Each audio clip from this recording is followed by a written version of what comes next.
Okay, so it's 2 o'clock, and now we have Vikram Shanker and Loris Wu from Harmonic presenting Aristotle, a tutorial about that.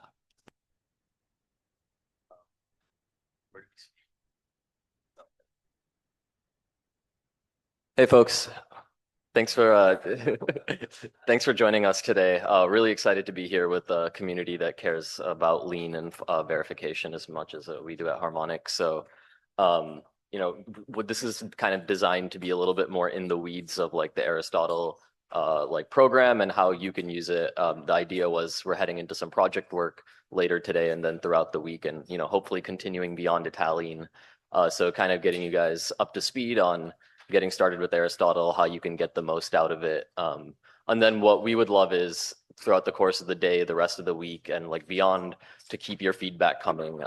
This is kind of just the beginning for us, and we're planning on making Aristotle more powerful and better as fast as we can. And your feedback like directly guides what we build and how we share it with you. So without further ado, I think we'll just jump in to getting started with Aristotle. So this is kind of a screenshot, and we'll do a little bit of live demo, of course, because it's more fun that way. But this is kind of the screenshot of like the main interface to Aristotle. So just to give you a little history on like how we kind of got here, Aristotle in its like first form was just initially just like an API that people could write some Python code and like submit against, and that turned out to be like pretty unwieldy quickly. And so what we did is we wrapped that API with the Python SDK and this like terminal interface, and with the idea of like trying to make Aristotle more like accessible and easier to use. So it has three primary modes you can kind of see on the screen. One is the sorry filling mode, which is designed for use in like a lean project. And then the other two modes are basically the same, just slightly different interaction. And those are designed to be more like outside of a lean project, interacting with natural language and getting verified solutions back. So we'll walk through some tips and tricks on like how to interact with both. But first, I just wanted to quickly touch base on how to get started with Aristotle. There's a little bit of 5 minutes of setup. So if you got the email from me this morning, it has your API key in it, so you can actually get started at any time. If you didn't get an email, it's probably because you already had access to Aristotle, but if you don't have a key, find me and I'll get you one ASAP. We highly recommend using UV. It's a new project and package manager for Python, but it gets rid of like a lot of the really annoying edge cases of dealing with Python packages, including managing version updates, etc. So what we recommend is like getting set up with UV. Lawrence, Alex, or I can help you with that today or later in the week. And then adding the API key to your like shell script or something where it gets loaded by default and you don't have to fumble around, worry about where it is, all that. These are like easily Googleable things, but if you have any questions or don't know where to look, just find me. We'll help you get it set up. And then the last thing to kind of note is, for now at least, Aristotle runs on a fixed version of MATLib. We're running on 4.24 right now. And if you don't use that version, you may or may not, but in some cases you will run into like some compatibility issues. The Lean FRO was really kind and actually hosts on their Lean web editor. They have the 4.24 there. So if you're just playing around with it and want a quick environment that's already set up and configured, you can go there. And thanks to the Lean folks, the Lean FRO team for that. So jumping in, sorry filling is really designed for working within those projects, and it does exactly what you think. You feed it in, you feed Aristotle a file. There's one or more sorries in that file, and Aristotle will do its best to fill those in. So to kind of give you a sense of how to get started, maybe we can just do a quick live demo with a simple example. So you want to just drive? Yeah. So there's a just tab completed by sign cases. So on the previous side, you saw like a really simple theorem sign cases, which is saying like prove that, like show that the sign of a number is plus if it's a positive number, and negative if it's a negative number, etc. Right? And so you saw Lawrence just like point in the Aristotle UI, click on mode 1 for filling sorries, point Aristotle at the file you care about, and you can see the status. Now, when you're in this view, it's going to give you a percentage. It's a very rough percentage. It's like the best we have in the short term. That'll get better over time. But you don't have to sit here and stare at it. When it is done, Aristotle will email you the results, but you can always come back to the terminal interface and see. So it looks like we may have some queuing going on if there's a bunch of requests. But luckily we have the output and the slides, and that bar will progress. You can also see, if you want to go to the history, you can always see what your active projects are, or like your past projects in the history, and access it that way. So just quick how to get started, just feed in your first file. But you can do some more advanced things with Aristotle. If you want to go back to the slides, to like improve your interaction and let you guide it a little more effectively. So if you go to the next slide. One of the first things that we heard from folks that was complicated about using AI tools is like dependency management. You have many files, each of them have some theorems that are relevant, and like uploading all of them, and making sure that the file type checks on the back end, et cetera, is a pain. So we took care of this for you. So if you have your imports in the top of the file, Aristotle will automatically trace through the imports and upload them, so we have them as context, and we can even reuse those theorems that you've defined in the solution. There's a few things to note here. It walks your import tree and imports only files that are referred to in that tree. So if you have a file foo that isn't really touched by the file you're actively working on or any of those dependencies, Aristotle will not see that.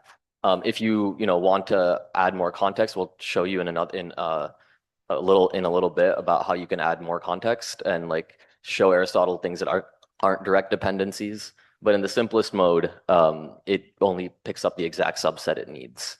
And the last thing to note is Aristotle only updates the contents of the single main file. It will not update the contents of any of the dependencies. So the blast radius is very clear when you're working with it, exactly where the changes are. Next, which one is this one? Oh, many people kind of asked us, I want to know if this is true or not, and I have an idea in my head of what the proof could look like, but I want to like efficiently figure out, is this argument correct? Is it, are there edge cases that I'm missing, etc.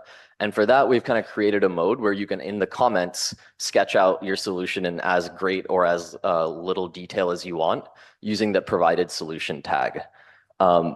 When you're in the sorry filling mode specifically, Aristotle only sees the comments that are right above the command.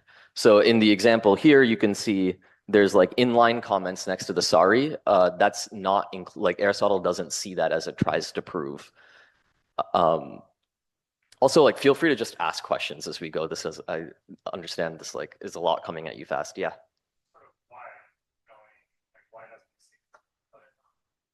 Yeah, it's a consequence of the way we built it. We built it, and the first use cases were all internal, and so those like understanding the inline comments wasn't as important. And we've kind of prioritized getting it in your hands faster. I think there are other modes where you're not working in this like pure sorry filling context where Aristotle will see the comments and take note of those. So we'll get to those in a bit. Yeah.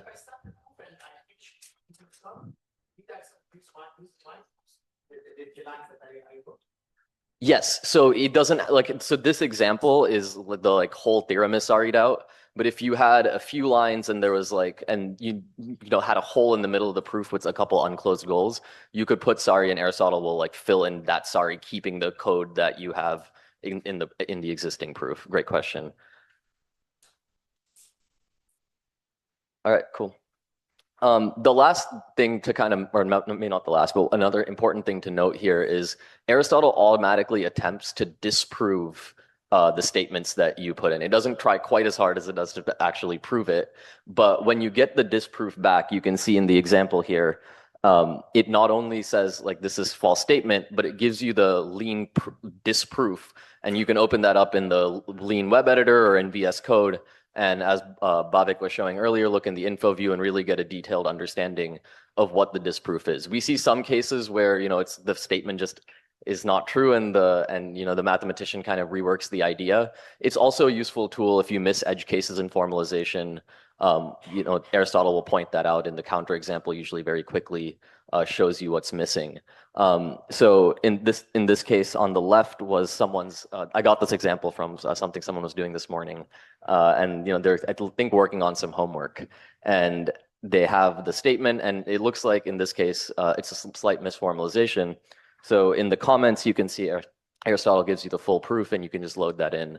And in some cases, Aristotle goes even a little further, and it actually proves and actually like fixes the statement and can prove the statement for you. So in this case, it was like a 1,500 line proof of the corrected statement. So I didn't include the whole thing here, but you can see on the right side, like that's actually the proof of the corrected statement.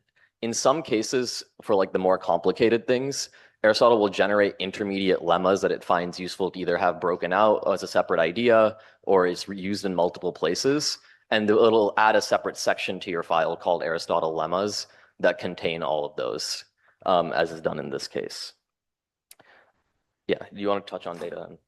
Yeah, so a couple more, just limitations to be aware of.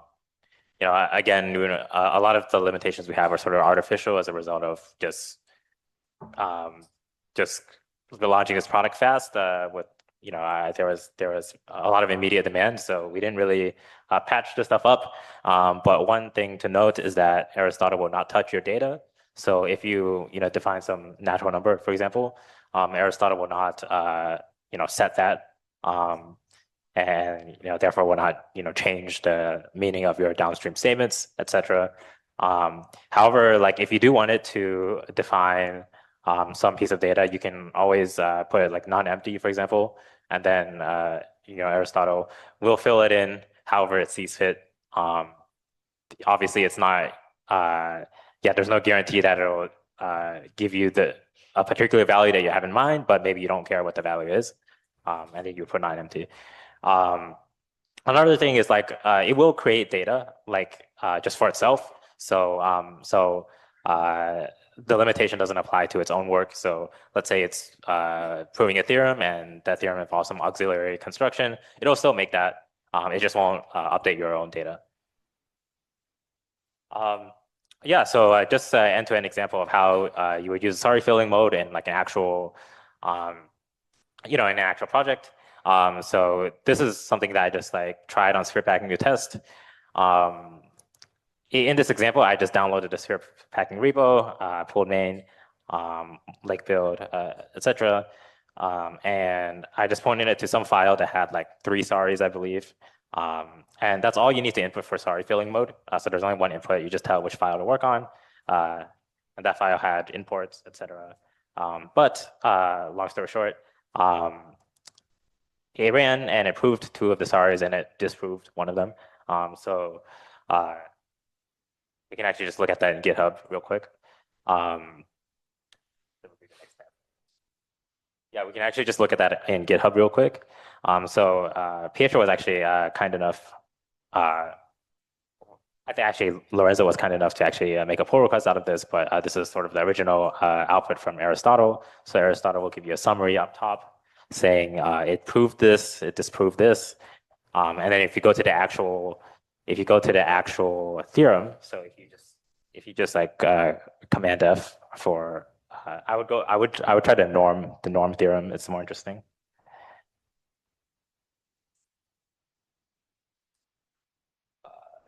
The second one right there. So if you go here, you'll see that Aristotle actually, so it created a big Aristotle lemma section. So if you scroll up, you'll see like a bunch of lemmas that it did all these utility lemmas. And then it ultimately solved the main theorem. In this case, no informal solution was given. So it literally was just the file as it was from sphere packing.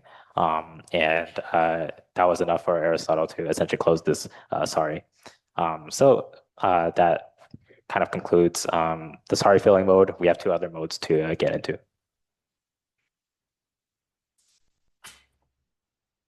So the sorry filling mode, like I said earlier, is really designed for existing projects where folks have been doing a lot of hand formalization the formal statement is created by the human already, and then you're looking for help, proving these or validating the correctness of the statement. But one thing we hear a lot from folks is like, as I'm exploring an idea, I don't necessarily have like a fully fleshed out repo with, everything set up correctly, but I want to get some lean code and some verification around the correctness of the idea. How can I do that in a more lightweight way? And that's really what the English modes are designed for. There's two interfaces to them. One lets you just type directly. And then the other one lets you like upload a file, for example, like if you have a paper you want to formalize, it's more convenient to just upload a file than to copy paste the whole thing. But they work, everything we say in these applies equally to like both forms of the English mode. So this example here is one that I actually really like. It was when I was playing around with Aristotle about a week ago. I just asked it to, in English, I typed in, implement the Newton iteration and prove the correctness of it. It ends up being a pretty beefy proof, but what it's able to do is actually, as Lawrence mentioned earlier, like define the data and the structures you need, and then prove the correctness of it. Here, and in this case, you can see on the screenshot, I really just gave it one sentence of English, and it produces the lean on the right, no other context. Now, obviously, this Newton iteration is like a well-understood concept, and Aristotle's seen it before, but maybe you want to test the correctness of a different method that you've defined. You can guide Aristotle further in English by providing context. So context for Aristotle works pretty similarly to context for LLMs and like Gemini or Claude or GPT that you used before. There's two types of context. The first is formal context, and so that's feeding in a lean file. And the second is informal, which we'll get to. One important thing to note is, unlike sorry filling, context you provide is assumed to be true. We don't work on proving or disproving it. So if you have like a sorried out version of like Fermat's last theorem in context, Aristotle will just assume it to be true. And then if you ask something like prove it for the exponent 19, then it'll attempt to prove for 19, assuming that the base theorem is true. So you can include formal context. One thing that people often say is like, I just want to give it my whole, I want to do something like sorry filling, where I point it at my whole repo and it has all the lean context and I want to interact with English. The UX for this will get better over time, but right now there's a pretty simple way, which is you can create a file with like that imports the relevant parts of your project. So here, like, you just create a quick like lean file that imports my library and a couple other libraries I think might be relevant. And then I can also include that informal context. Informal context here might be a description of what Newton iteration is, or like whatever the thoughts that you have in your mind around the method are. And Aristotle will consider those ideas as attempts to prove. And then the last thing is, we've heard from folks, oh, Aristotle was making good progress on my query, but it ran out of budget and I didn't get like the full solution. And so we made that picking up where Aristotle left off also simpler. So what you can do is just copy paste the exact same prompt you used in the first version, and then provide the previous output Aristotle file, and Aristotle will like pick up where it's going from. So or in Alex's talk earlier, he talked about the game that was formalized as group theories. That's actually an example where the user needed like 2 or 3 turns with Aristotle, took the output from one of Aristotle's turns, ticked the prompt, tweaked a little bit of the code as he saw fit, and then fed it back to Aristotle and was able to get the proof. So that's like another use case for the informal mode. And then maybe you can talk. Yeah, so that kind of covers the features for informal mode. Again, just going over some examples that you might do in a real setting. So in this particular setting, I had a paper that I wanted to auto-formalize. So basically, I was doing some research on Erdos problem number 1026, and there was a reduction to Erdos problem 106, and there's an existing paper that solved it. So essentially, what I did was I downloaded the 2 papers that were necessary in LaTeX format. I gave it to those as an informal context. And then I had a prompt that says, okay, go read those 2 LaTeX files and then prove and then glue them together in this particular way. So just very short prompt telling you how to glue together the two results from these papers. And then I ran it. The first time it ran, it actually it ran out of budget. It proved most of the results. But Aristotle only gives you a fixed budget, or actually it's us, like we configure it to have a particular budget. And in this case, I gave it a little bit too much things to prove.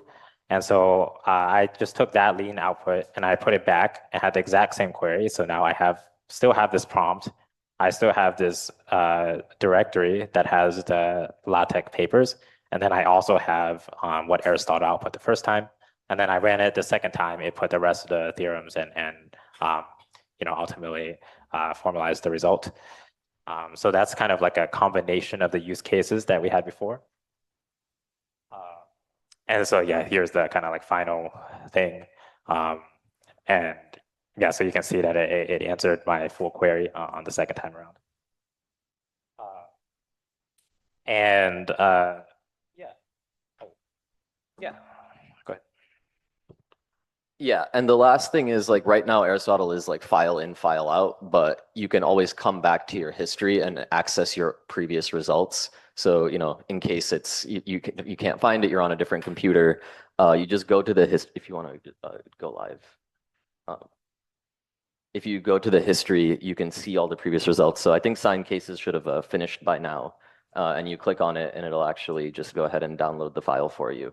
And it prints out the file name where it is.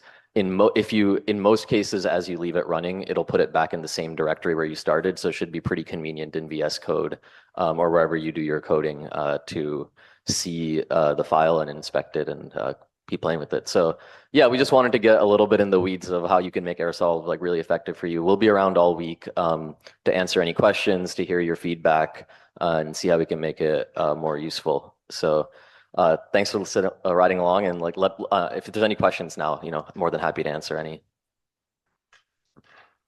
Yeah.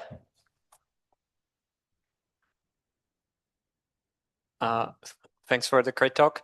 How important is limiting the context size? So is there like a downside to ever doing import mathlib, or maybe is mathlib a special case anyway?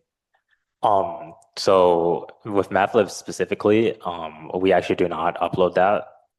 It is obviously a large library. Aristotle knows a lot about mathlib natively. Aristotle also uses search. It searches the libraries.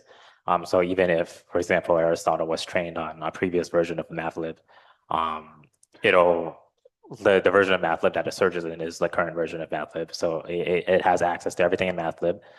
In terms of the things that you upload from your own library, so if you're working on sphere packing, for example, in the examples that I showed, those files also get added to the search index. Long story short, we do not rely on LLM context to store all of your files. You can add, arbitrarily many files. It will search them. It'll pull in what it needs. Nice. I guess part of your question was also about the trade-off.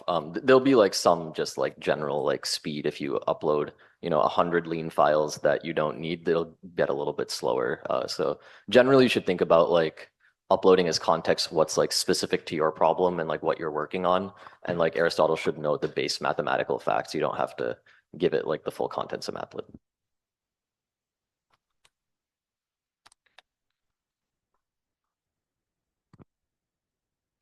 I was wondering how you're organizing the blueprint information. Do you have an internal representation of the internal database, or you keep this sort of file-based structure as the stuff? The way to include blueprint information right now is to add it as informal context, and Aristotle parse through it. We don't like have a separate internal representation for that structure, but maybe I don't know if you have specific thoughts. No, Aristotle doesn't have specific knowledge of blueprint as a software paradigm. It's just lean and text. So as far as Aristotle is concerned, you can give it a blueprint. It'll just read it like text, and it's perfectly capable of doing that. For example, in the cereal packing example I gave, I put the blueprint as text, and I said prove lemma so and so. It can easily do that because in the LaTeX file you see the identifier. It's English, so yeah, it doesn't really need to know that there is a blueprint. Thank you. More questions? I mean, we have time for. Yeah, we have 20 minutes, so.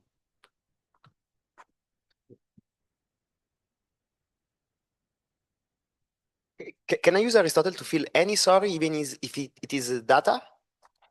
Unfortunately, as I mentioned, that is a limitation that we have right now. It will not fill in data Okay, unless you sorry. put in non-empty or something similar to turn into a prop. Okay. Yeah, so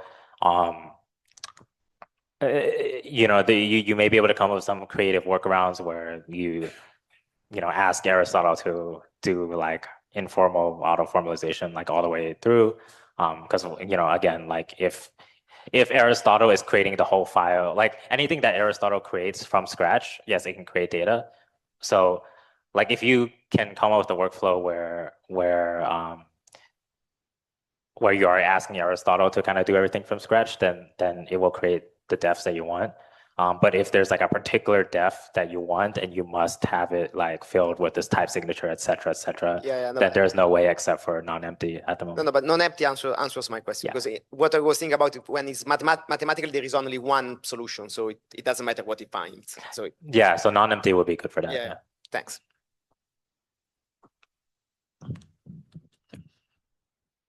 More questions? Awesome. Thanks, everyone. Hopefully you find it useful. So we'll be around as you guys work on projects and stuff. Feel free to tap any of us at any point. Thank you very much.